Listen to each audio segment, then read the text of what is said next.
Okay. My name is Kayla, and this is a role-play mediation prepared for the Woodbury Institute TAPE assessment. Today's date is June 19th, 2016. Hello, everyone, and welcome. My name is Kayla, and I will be your mediator today. I don't know if either of you have participated in mediation before, but essentially it's a process where you have the ability to have an open and frank dialogue, and my role here really is just to help you have that conversation. I'm not here to make any judgments or decisions on what is discussed today. I'm just really helping facilitate. This process is entirely voluntary. If at any point you feel like it's not working, you're sick of hearing my voice, looking at me, just say something, and we'll do a quick wrap up. Also, it's entirely confidential as well, so I won't be sharing what is said today with anyone outside of this room. Also, if anything, happens to go to court for any reason, I can't be called in to make a statement or anything about this. There may be a point where I have separate meetings with each of you. Basically, it might just help the process move along better, but I will definitely talk more about that if that's the route that I decide to go. I know that fees were discussed already. We have about a half hour today. Are each of you free for the next half hour? Mm-hmm. Yes. Yeah. Okay. Great. So any questions before we start? No. Can't think of anything. Okay. So I heard a little bit about, the situation, and I thank you each for meeting with me virtually, because I know that it's not really possible, Karen, for you to be physically present right now. So I guess if I could start with Karen, if you want to talk a little bit about why you're here, what you're looking to do today, and then my hope is that this is not interrupted, because just, so I can understand better, and so each of you can understand everything better. So yeah, if you want to start, Karen. Sure. Sarah is my cousin, and she and her husband took me in after my mom was killed in an automobile accident when I was just 13 years old. So I've been living with them, and she actually went to and got herself appointed as guardian over me, which was great. Then they essentially sued the driver of the other car and got a settlement of $150,000, of which I split with my sister. And Sarah has invested that money for me. I'm not really close with my sister. We kind of went our separate ways after my mom's death. We're really not close in age either. So after I graduated from high school, I decided to go into the Army, as you can see, and I've been there ever since. The thing is, I am entitled to the money from my mother's estate from that settlement, and there's no restrictions on it. It's just been invested, and don't get me wrong, I appreciate all the effort that went in to securing that for my future. Sarah's done a wonderful job, and it has blossomed, but it's time now. I'm thinking of getting out of the service, and I want to have that money so that I can do with it what I think is necessary for me to do. The problem is Sarah thinks that I don't know exactly what she thinks, but it's been a real struggle over the last year or so having any communications, because she wants to have this control over what I do with the money, and what my future plans are. So that's where we're at right now. I want to continue to have a relationship with her, but she has to understand that I've grown significantly, and I'm moving on, and she has to adjust to that. Okay. So essentially, and you say adjustment, so, after the tragedy that happened, you went and you lived with Sarah, and she was actually your guardian, and now things are shifting a little because you're grown. There's this money piece to deal with. So, and what I'm hearing from you, kind of what you're looking to do today is just talk about how everything is going to happen moving forward. Well, I want to make sure that she understands that I'm entitled to the money and that she doesn't have,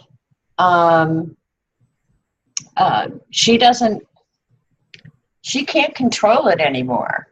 It's not hers to control, and she needs to let me do with it what I want to do with it. It's entrusted to me. Mm-hmm. So, that's the dilemma that we're in. She wants to control over my future, and I don't want her to control over my future. Mm-hmm. So you kind of want a sense of independence with your life and with the money as well. I've been independent since I've been in the service. So for the last 3 years, I'm going to be getting out soon. Mm-hmm. I want to come home. I want to be able to know that, my family is still intact. But this has been a real problem, not being able to talk about anything, because it's always been a fight about, and not a fight, it's just been this dead silence about anything. Okay. So I can't talk to her about anything, because whatever I want to say, it's about what she wants me to do. Okay. And Sarah, do you want to weigh in a little bit about that, and then maybe what you're looking to do today as well? Yeah, I don't want to control the money. That's not what I want. I just want to make sure that Karen has a plan. And we basically don't speak. We haven't spoken for 2 years. I mean, an occasional email, a hello on the phone, but we haven't really talked about anything. And I'm really concerned that she's just going to, that she doesn't have any plans in place. She's going to get this money and it's going to be gone in a very short time. And, it's just, I'm worried about her. I'm worried about her future and her financial well-being. I don't want to control her money at all. I just want to make sure that she is in a good position going forward. Okay. So it's not really about the control and, you telling her what she can do with the money, but hoping that if she does have control of it, that it will put her in a positive space.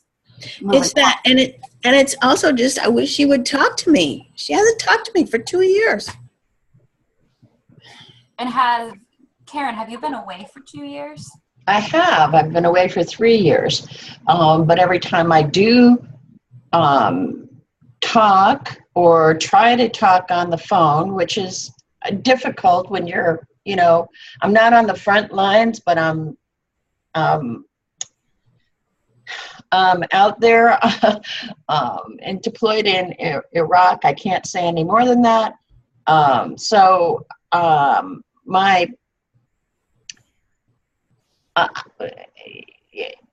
just trying to be able to talk and say hello and see how things are. I get the pushback. Okay, so what are your plans? What are you going to do when you get home?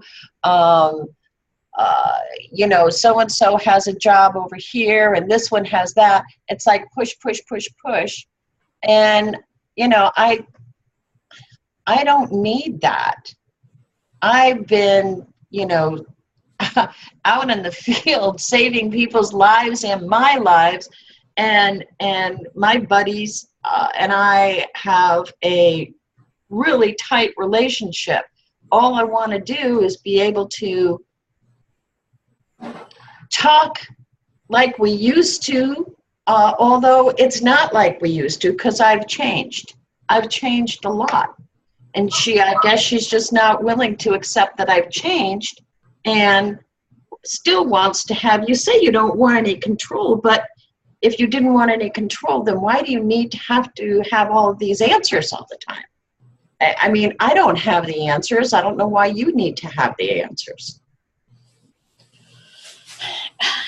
It's not that I need answers. It's that I'm just worried. I'm just worried about you. I want I can take care of myself.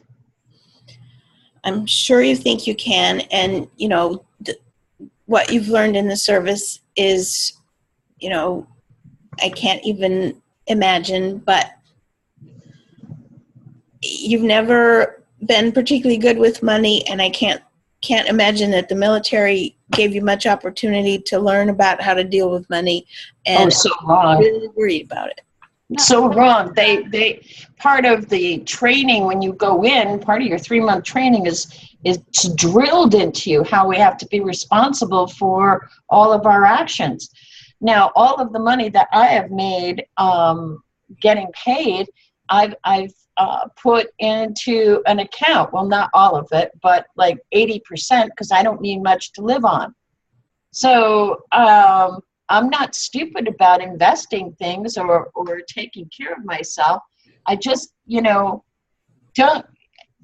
what you're doing is you're pushing me to make decisions that I am not ready to make. I haven't finalized anything. This is my entire life. Why would I make a decision now for the rest of my life?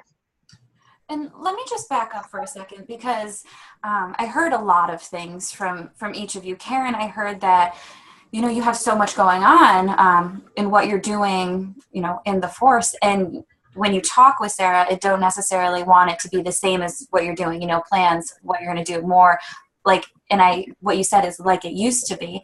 And Karen, I saw something, you know, a nod that yes, you would like to maybe talk like you used to.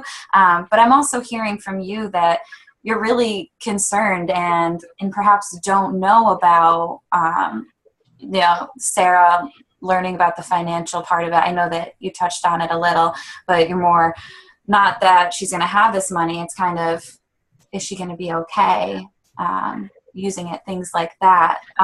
So I wonder if it would be helpful to talk a little bit. What was it like? Like you say, like you used to talk. What was it like before kind of all this went and spiraled? Well, we were pretty close. We used to talk about everything. You know, it didn't matter whether it was boyfriends or, you know, things going on at school, my sports and stuff. She was always there, and it was very cool because there were no judgments. But now I feel like she's her. And it's not a bad thing, but it's an over concern about her worrying about me. Like I haven't learned anything on how to be responsible. I am extraordinarily responsible. I mean, like I said, as far as finances, I've put 80% of my money aside. That's in addition to the money from my mom's estate. So we can't talk because I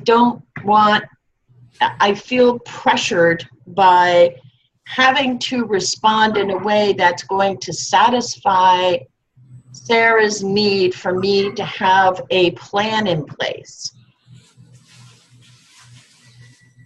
I don't have a plan in place. There is a lot of things that I want to check out, but I haven't finalized them. Do you feel like Sarah doesn't trust you? Yes. Forward, is that kind of what you're sensing? Yes, I feel that she doesn't have a good idea of who I've become, and is not. We never talk. We haven't. But you haven't said more than 10 words in 2 years. Sarah, what I'm hearing from you. Your emails back to me are always about, so what are you going to do with your mother's money? What are you going to do here? What's your plan? So-and-so has this job. I can ask them to hold it for you. I mean, these are not things that we talk. This is not talking. This is you making demands on me. So sorry, but I'm not going to respond to that.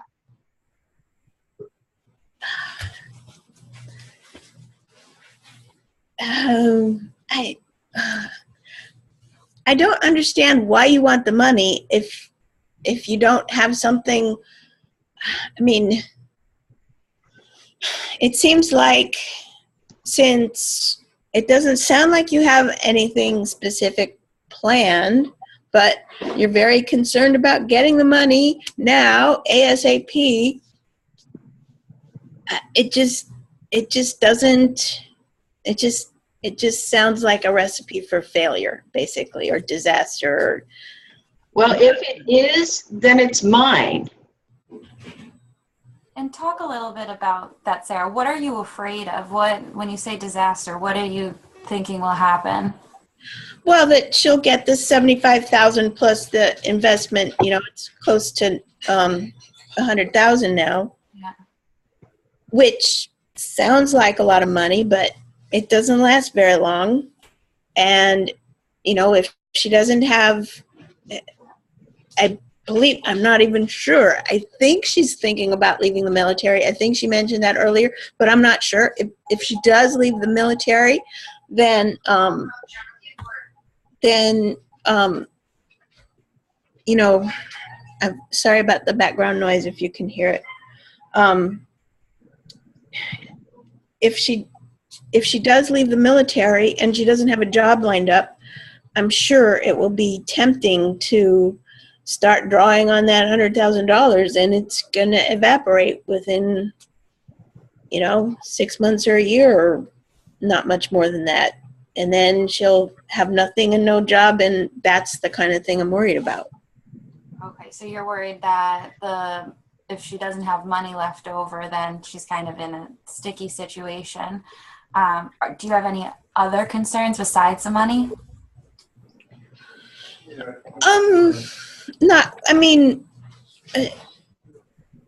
The money in our relationship, Yeah. which she seems to think is about the money, but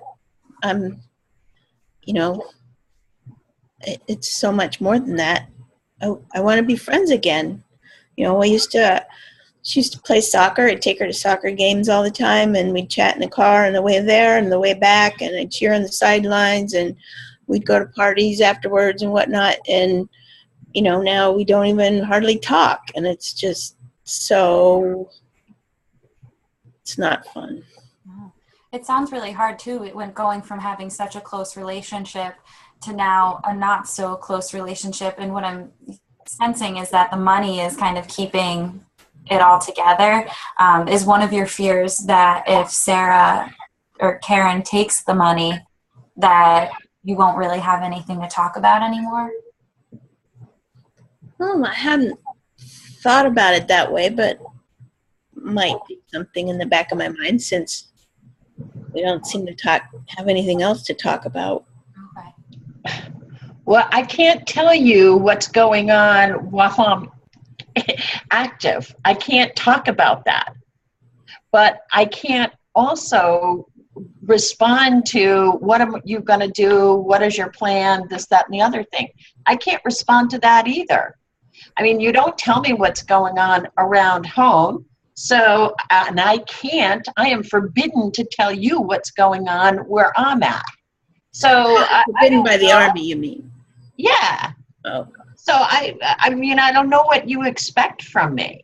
I mean, if you expect me to, just be all bubbly like a teenager, like who I was, that's not going to happen. I'm beyond that person now.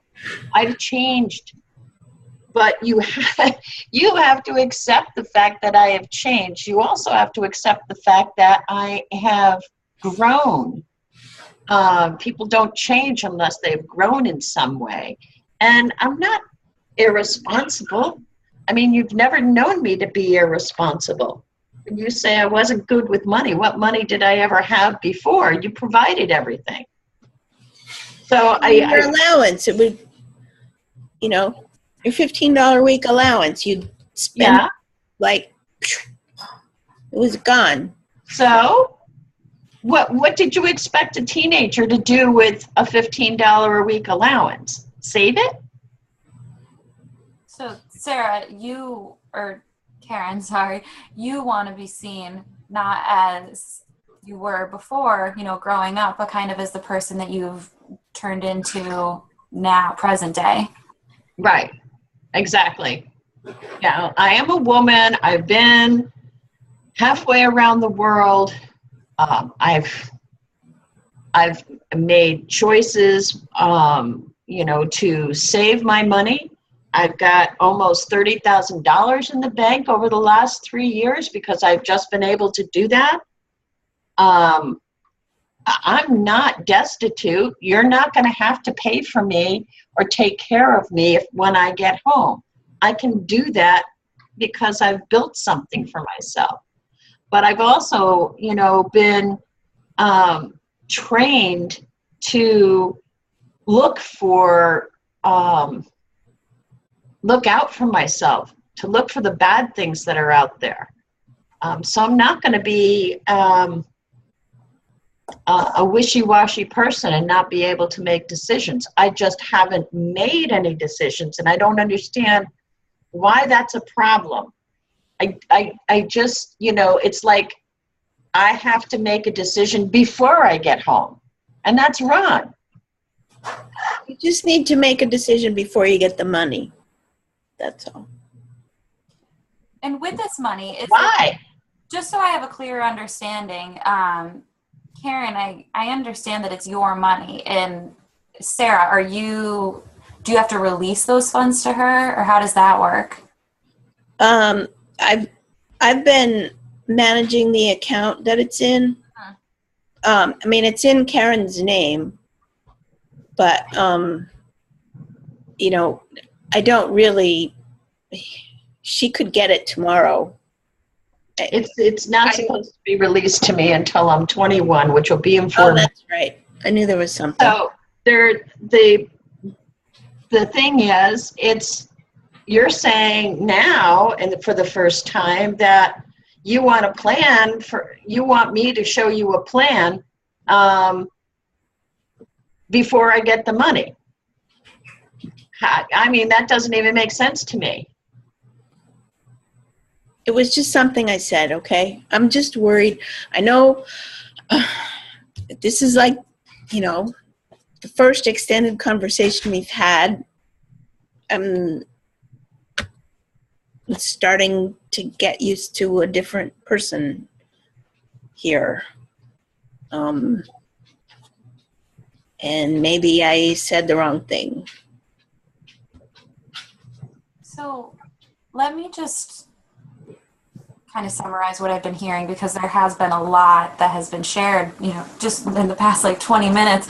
I'm hearing that the money is important to both of you, because Sarah, you want Karen to use the money well because you don't want to see her in an unfortunate situation. And Karen, you want Sarah to trust you with the money because you have grown and you are mature. And then also, I think that there is this conversation around your relationship going forward, because it has changed so much. And what I'm hearing from each of you is that it's not like it was before. What do you do kind of moving forward in regard to communication and things like that? Is that kind of what I'm hearing here? Yeah, I think that's right. Sarah, I'm sorry that I haven't been the chatty person that I used to be, but my circumstances don't allow me to be. They just don't. And so, I appreciate everything that you've done, but you've got to be able to take a step back from this and let me live my life. The truth of the matter is, it's not about this money that's setting aside, because It's just there.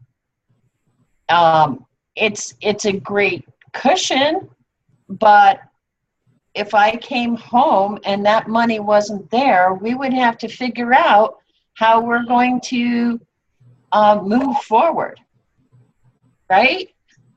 So I got, like I said, I got money that's set aside. I want to get my own place. And as far as anything else goes, I don't know yet. I don't think I want to go back to college, but I also don't, or go to college, but I also don't want to shut that idea down entirely. But I don't know. I may want to travel travel like here in the States, not abroad. I don't need to do that. But I might just want to hang out for a while. But I don't see that that's a problem. I'm young. I don't see why I can't do that. You're absolutely right. And so it's not that you don't have a plan in place per se, but it's just, ideas of what you might want to do. There's not one solid plan, but you've just been doing so much these past few years that you kind of want to take it by ear. And you mentioned, even if the money wasn't in the picture, the idea of how your relationship is going to exist moving forward is still going to be there. So I wonder if that's a helpful point to start, because, with everything else aside, that's it's the heart of the matter, it seems. Yeah. It is. Don't you think? Definitely. So, I don't see why we can't just put this money part aside and, try and, build from what we had. I don't know. Well,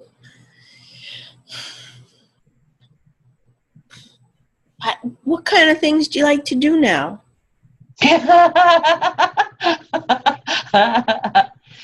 Oh, well, You even know?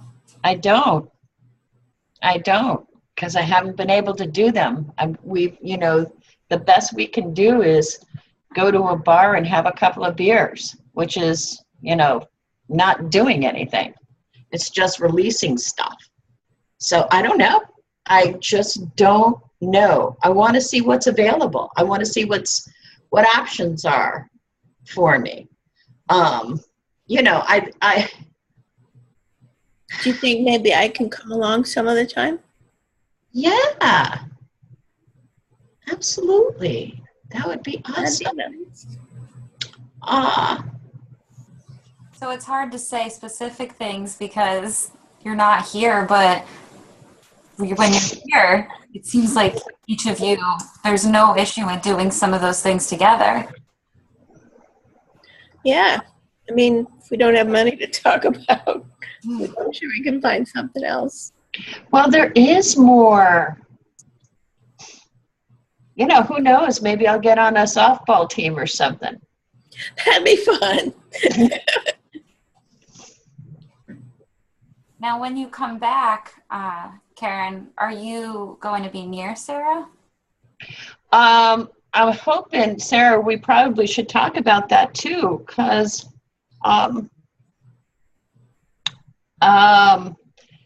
I get home, I want to look around for a place to stay, to get an apartment, and it'd be really helpful if you could come along with me, show me this stuff around the areas and stuff, what's happened in the last few years, maybe, and Absolutely. And you can stay home while you're looking. okay, that'd be awesome. That'd be great. So, yeah, so we have a plan. We have a plan. One step. And I think That would be great. And I think that's what's important is you have to start somewhere, but it seems like a lot of things are up in the air because Karen, you're not home right now. And so, what you're doing now is way different than what you'll be doing at home. But I think it does say something that each of you are willing to do things together. It's a great start. And then perhaps you can find a way to, communicate and go forward with your relationship in a different way than before. Not necessarily bad, but just, different because you've both grown. We do only have about 5 minutes left, thanks to the half-hour cutoff for our video chat. So is there anything each of you want to bring up while you're still together? No, only, Sarah, just know that I love you. I am looking forward to coming home. And we'll have fun. Just we're going to have different fun. We're going to be grown-ups together. That'll be fun. Okay. I appreciate each of you being able to meet today. I know that it's not easy things to discuss. Thanks for helping us out.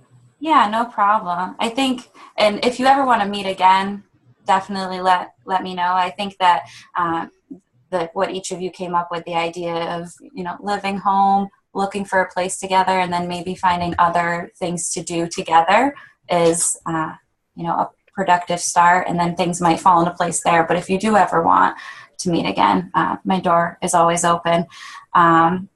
So yeah, thank you, everyone. Thank you. And have safe travels back. Thanks. I will. Okay. Let me stop it.